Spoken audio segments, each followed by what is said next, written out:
Good morning students. आज हम करेंगे यूनिट 6 का पेज नंबर 50।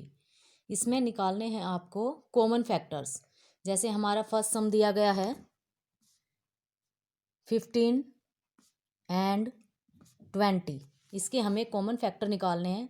तो पहले हम फैक्टर निकालेंगे 15 के और फिर निकालेंगे 20 के। अब 15 के फैक्टर देखिए, मैंने आपको बताया था फैक्टर कैसे निकालते हैं पहली वीडियो में।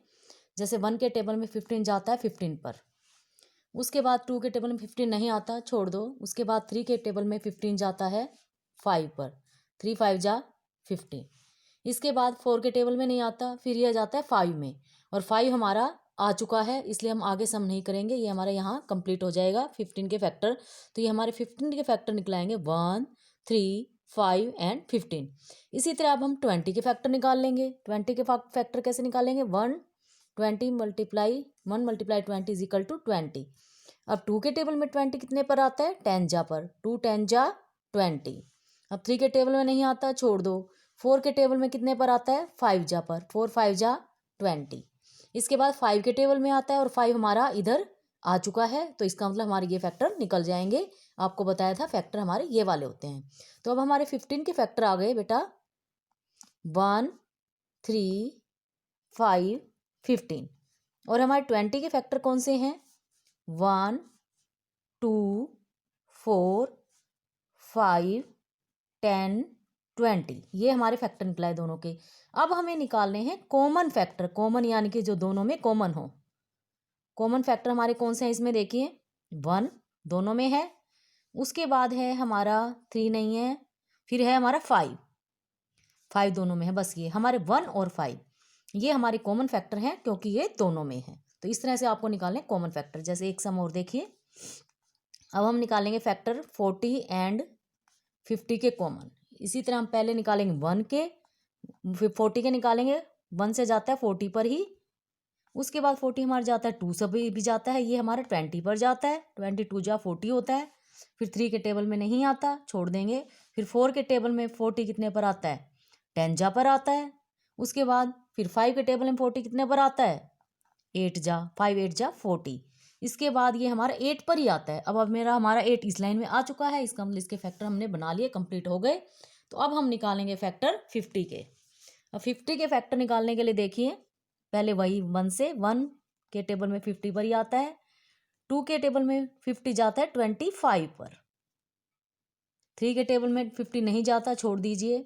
4 में नहीं जाता, फिर जाता है हमारा ये 5 पर, 5 10 जा 50। उसके बाद हमारा ये 10 पर ही जाता है। अब 10 हमारा यहाँ आ चुका है, इसलिए हमारे इसके फैक्टर कंप्लीट हो जाएंगे। तो अब हम लिख लेंगे 40 के कौन से फैक्टर आए हैं और 50 के कौन से आए हैं। अब हम 40 के फैक्टर लिखेंगे। 40 के आए हैं 1 2 4 5 8 10 20 एंड 40। इसके बाद 50 के फैक्टर हैं हमारे 1 2 5 10 25 एंड 50। अब हम इसमें से निकालेंगे common factor. Common factor, common यानी कि जो दोनों में हो। जैसे हमारा 1 है, उसके बाद हमारा 2 है दोनों में, फिर हमारा 5 है दोनों में, और फिर हमारा 10, यानी कि ये हमारे 1 2 5 और 10 ये हमारे बन गए कॉमन फैक्टर। ठीक है। अब इस तरह एक सम और देखिए, जैसे हमें निकालने हैं हम 18 एंड 20। इसके हमें कॉमन फैक्टर निकालने हैं, तो हम पहले वही 18 के निकालेंगे। 1 टेबल में 18 पर ही जाता है, 2 के टेबल में 18 9 जा पर जाता है, 2 9 जा 18। 3 के टेबल में 18 6 पर जाता है, 3 6 जा 18 होता है। उसके बाद 4 में 18 नहीं आता, 5 में नहीं आता, फिर 6 में आता है, और 6 हमारे इधर आ गया, तो इसका मतलब हमारे फैक्टर निकल गए। अब हम निकालेंगे इस तरह 20 के। 1 के टेबल में 20 पर आता है, 2 के टेबल में 10 जा पर होता है 20, फिर 3 के टेबल में नहीं आता, छोड़ दीजिए। फिर हमारा 4 में आता है 25 जा पर 20। 4 के बाद 5 में आता है, तो 5 हमारे यहाँ आ गया, इसका मतलब समझ जाइए कि हमारे फैक्टर बन चुके हैं कंप्लीट। अब हम लिख देंगे 18 के फैक्टर हमारे कौन से आए हैं? 1 2 3 6 9 18। ये लाइन हम ऐसे चलाते हैं, ऐसे 1 2 3 6 9 18। अब इसी तरह 20 के लिख लीजिए, 1 2 4 5 10 एंड 20। अब हम निकाल लेंगे कॉमन फैक्टर। अब हमारे दोनों में कौन से मिल रहे हैं, 1 मिल रहा है, फिर हमारा 2 मिल रहा है। अब हमारा और कोई नहीं मिल रहा, इसका मतलब कॉमन फैक्टर हमारे 18 और 20 के बन गए 1 और 2। तो आपको निकालने आए, ये मैंने पहले भी समझाए थे, अब फिर समझा दिए हैं। पहले इनके फैक्टर निकाल लीजिए जिसके पूछें, और फिर कॉमन के लिए जो दोनों में कॉमन हो वो कॉमन फैक्टर होते हैं।